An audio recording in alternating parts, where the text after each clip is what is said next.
ह्या कानाची खबर त्या कानाला न लागता ह्या दोघांनी झाडाची एक कच्ची कैरी तोडून आणली. सूर्य आणाय घरी जावं तर घरची कावत्याल म्हणून हिथे वेगळंच जुगाड लावलं. एका दगडाच्या ठोक्यात कैरीचं 4-5 तुकडं केलं. कोंबडी सोलल्यावानी कैरी सोलून घेतली.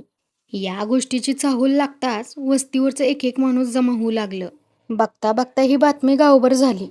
मग ह्या ठिकाणी सगळ्यांना एक एक कैरीची फोड देण्याचं ठरलं.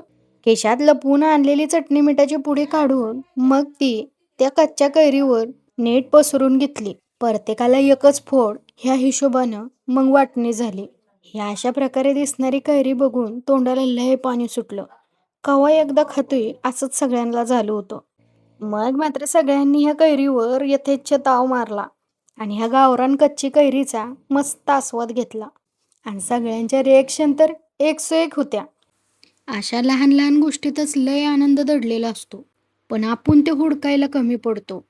बाकी निसर्ग आपल्याला दोन्ही हातानं द्यायला बसलाय, पण आपण नसलेल्या गोष्टीतच दुःखी होऊन बसतोय. असलेल्या गोष्टींचा कुठं उपभोग घेतोय तेव्हा. असो, हे सुख कुणाला बी मिळत नाही. ह्या समध्या गोष्टी अनुभवायला मिळत्यात त्या फक्त गावाकडंच.